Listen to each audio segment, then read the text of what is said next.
somewhere. But I'll just like one of the cows, and I just do as I'm told. Now there's one talking about that one. That's yeah, you see it. That's another business that I'm getting into. Another thing, I'm thinking of ways to improve my life, and that's planning. Some of them I make money, some of them I don't. I'm trying a new thing. I did cattle before. I was in the cattle business before. It's like I was in the oil business, and I had other plans, things to do to get out of the restaurant business.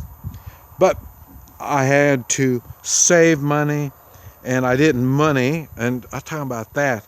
I had a guy comment asking about should they take his retirement or whatever, and pay the early out money for the early out fines and all this kind of stuff, and get his money and get gold and silver. Okay, I don't like telling people how to spend their money, but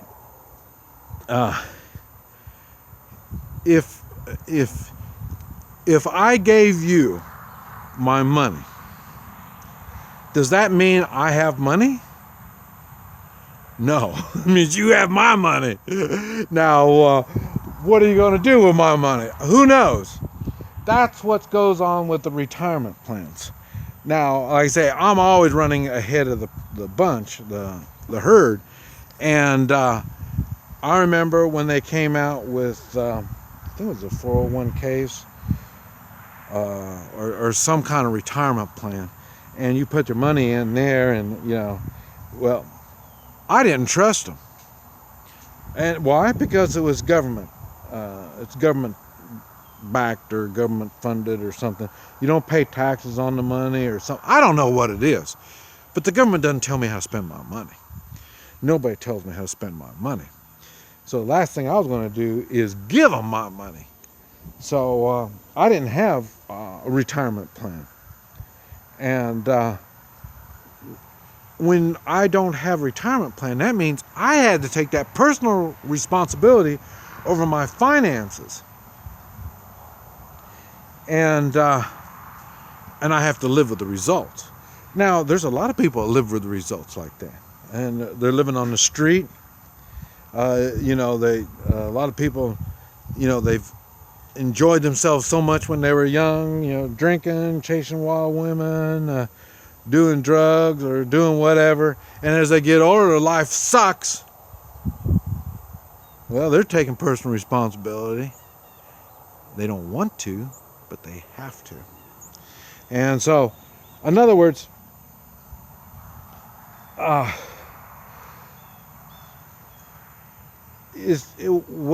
you supposed to take your money out and pay the fines and stuff? I don't know, but I don't know how the hell you all give the money to the government in the first place. I don't know how you let the government tell you how to spend your money, and that's because, this is tax. You don't have to pay tax if you spend your money doing this. I had a friend that would buy a new car every 2 or 3 years so he could depreciate the car, and we both made the same amount of money, and that's what I thought was kind of neat. And but he could depreciate the car, and he had a new car. I drove an old car, and I kept buying gold and silver every month, and just really it all. But he continued making money. He continued working, and like I say, I stopped working, but he continued working, so he had a continued income coming in. So really there wasn't one way was any better than the other. But I say, since he was in the game of letting the government tell him how to spend the money, it worked out for him because he continued working and spending money the way the government told him. And so that's how it worked out for him. And but like I say, so do you buy gold and silver? You're taking personal responsibility. Just like all this stuff is personal responsibility. And are you okay, well, let's try to relate it to the question at hand. Is he scared? Is he, a coward by not getting gold and silver? No, I don't feel you'd be a coward. You haven't done your homework. You haven't prepared. So if you haven't, you're doing what everybody tells you to do. You're going along with the peer pressure. Then I understand. You're just going along. So you're going to be like everybody else. If maybe you like being like everybody else. I say, I wish should have had the cattle when I made this. But anyway, all these cattle are all the same. They're all the same. There's one, these two, they're different. There's two bulls I just let out. And over here, I got another one. There's one over here. And this is the one we're feeding out. He's going to get fat and get slaughtered. So those aren't like everybody else, all the rest of these cattle. So, and they want to be. They want to be just like the rest of them. But I say, it doesn't always, being like everybody else doesn't necessarily mean that's good. So, and none of them take personal responsibility. So that's the trick. If you take personal responsibility over anything, whatever it is, you make plans, you prepare. And then when shit hits the fan, or when you have to stand up to somebody or something, a system or whatever, you will have a plan and you will be prepared to do what you have to do. But if you're not prepared and you haven't taken that personal responsibility to prepare, what you're gonna do is you're gonna look at yourself as you've been victimized. You poor thing, the system victimized you. No, you got yourself victimized by not taking personal responsibility. You should know better. And if not, then you've been watching the wrong TV shows. So, but anyway, I just thought I'd let you know. You don't have to put up with anybody for anything if you have a plan. But you need to be able to have the plan, a workable plan, and a little bit of practice. And like I say, you're a coward by not standing up, a couple of times of getting knocked down. Don't worry, you won't be a coward anymore. You'll have a plan, you won't be knocked down again. I say, last time I was knocked down was, going through training in the Marines. That was the last time. I learned from that. No, we're not going to do that anymore. But I got to be knocked down a lot before that. And I say that was the racial problems and stuff like that. But I was able to take the personal responsibility, figure out what I needed to do to stop that stuff from happening, and take the proper actions. And so now I don't look at things as if I'm being a coward on things. That's not the point. What I have to do when I look at things, do I have a moral responsibility to react on this? I've already got the plan already. Do I react on it, or do I give this person a bye? Let him get away with it. A lot of times, I say it just depends. Sometimes I let them get away with it, and sometimes I don't. But then again, you got to remember, I'm a grumpy old man. This is Mike, NoStressMike.com. Okay, this is Mike, NoStressMike. I thought I'm going to give you a PS. One of the things, people whine, and like I say,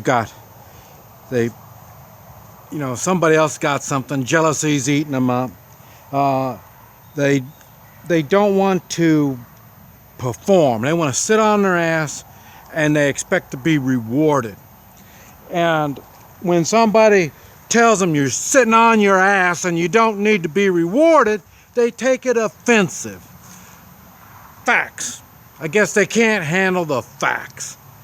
And people with any sense would think and realize if the situation they're in is that bad, they want to change it. And or people like me, I like change, so I'm always looking for anything that I can get into. But one of the things that I was thinking about after I made that video, I haven't started editing yet, but I started thinking, and what happened is I'm starting to work too, I started doing real work. And but what happened is, let's see if you can see it. I don't even know if you can see it. Right there. I don't know if you know what that is, but that is shit. And you hear me talk about we all have crosses to bear in life. And in other words, there are times when people shit on us. And when that happens, some people get a chip on their shoulder and they get to be real jerks. And this is what I talk about when I say you need to have a plan to deal with jerks. Because these jerks will get a job, a lot of times they'll get a government job, and then that makes them feel special. Then they can say stuff and tell you to do things and stuff like that. But if you don't have a plan, you have to listen to all these people. And then you feel like I say, a sissy when you get down. And you're right, you are a sissy. You're taking orders from a wimp, somebody that's got problems. But you know, that shit, we avoid it around here. Whenever we walk around, we try not to step in it. But you know, there comes a time when we take that shit and we spread it out. And when you spread it out, that shit, people pay for it. They call it fertilizer. But like I say, so shit can be good if you know what to do with it. And that's why I say we all have crosses to bear. I hope you learn from your crosses and not use your crosses as a chip on your shoulder. Let your crosses help you be strong. And like I say, we're going to be wimps every once in a while. We're going to make mistakes. When we get down out of a situation, and then you're going to, if you're smart, you're going to think, man, I think I could have handled that better. Now, you think about it, and then the next time that situation happens, you will handle it better. Either, and I've made tons of videos talking about how to handle all kinds of situations. How to make people, not only how to whip up on them physically, but also make them feel that their livelihood, their money is in jeopardy, their security. Because they're so wimpy, those people are wimps. They're so wimpy, they can't provide their own security, not only physical, financial, any kind. They can't find any, they can't take care of themselves at all. So they're always out with their hand out looking for somebody to take care of them. But you don't need to. Just be smart. When you step in the shit, or the shits on you, or whatever happens, do something with it. Think about it. And then next time you won't be stepping in the shit. But there's things we can do. You just need to be aware of it and think about it and figure out what you can do. This is Mike, NoStressMike.com.